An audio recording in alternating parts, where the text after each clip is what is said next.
often missed and overlooked is St. Mary's Church at Cromford, right next to the mill,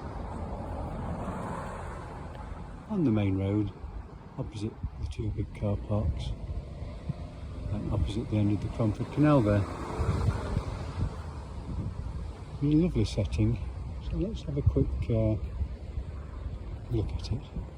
A bit of the history. So this is St. Mary's Church in the Derwent Valley Mills Heritage Site. And this board is one of a series which describe features of interest in this internationally important landscape. The church is open May until the end of September on Saturday afternoons, at other times by arrangement. And you can also book a group visit if needed. So in this area originally there were smelting mills, and that there, top picture, is a watercolour signed EE from 1786 showing the lead smelting mills before their demolition. So around 1789 these mills were demolished to make way for Sir Richard Arkwright's chapel, later to become the church you see in front of you. And Sir Richard's death in 1792 the building was unfinished, and it was his son Richard who completed it and arranged its endowment and use for public worship, which opened in 1797. So there's a view of Cromford Chapel in the 1820s. It shows the chapels in its original plain classical style with blank windows in the west front and a squat tower with a clock down each side of the building, with 2 rows of round headed windows, and at the east a modest chancel. But St. Mary's Church as it today has a Gothic appearance. It's the result of alterations made in 1858-59 for Peter Arkwright by the architect Henry Isaac Stevens of Derby. The changes, which are recognisable from the outside of the church, are the replacement of the 2 rows of round-headed windows with a single head in the Gothic style, alterations to the roof and tower, and the addition of the porch, and at the east end the chancel was enlarged. A walk round the front of the church to the side nearest the river reveals evidence of the structure's original form. Here the alterations made by Stevens have not entirely obliterated the original window design. The remains of the 2 rows of round-headed windows can clearly be seen. To the east of the church is the private burial ground, which was available only to members of the Arkwright family. The last burial of Richard Alain Arkwright took place in 1965. View of the chancel and the chancel arch after the restoration of the wall paintings. In 1897 the church was further altered by Frederick Charles Arkwright to commemorate the centenary of the church and Queen Victoria's Diamond Jubilee. The interior was enhanced by a widening of the chancel arch and the addition of 3 stained glass windows in the chancel.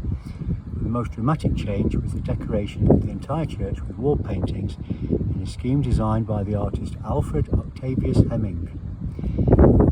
In 1978, dry rot weakened the roof and the church was closed. A massive community fundraising campaign led by the Arkwright Society, supported by the Arkwright family, repaired and reopened the church and subsequently restored the wall paintings, which were rededicated in April 2002. In 2011, English Heritage upgraded the listing of the church to Grade 1, citing its association with Cromford Mills and the Arkwright family, and the very rare and complete scheme of wall painting of the late 19th century, executed by Hemming, integrated with stained glass into a very unusual overall scheme. You may form your own view of the church's beauty and historical interest by going inside and seeing for yourself what it has to offer.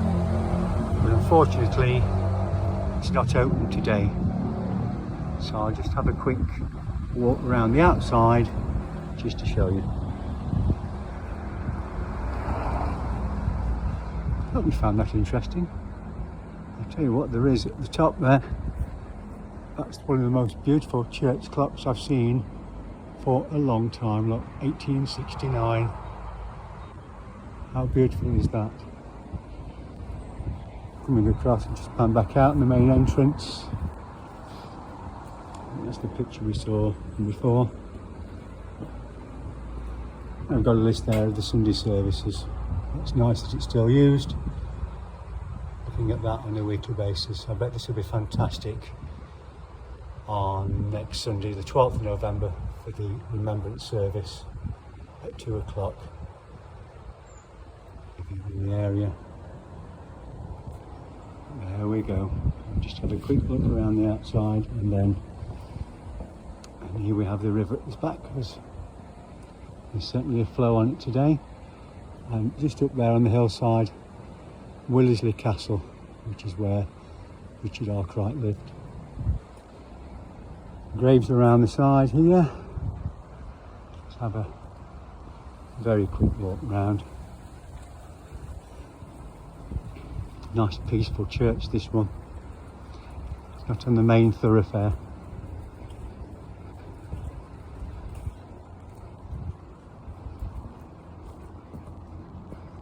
Very plain from this side.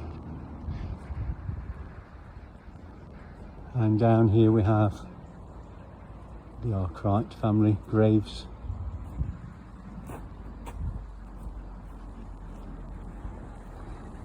I just pan back up. It's lovely to see those windows from the inside, but it's not going to happen today, is it? We've got James Charles Arkwright, died in 1896, and there's the other graves there. I won't go into those today, because I think this video is long enough at just under 7 minutes now. So we'll just have a quick walk back round, hopefully the other side, so you can get a view of it. There we go. Hope you enjoyed that. There's a bonus.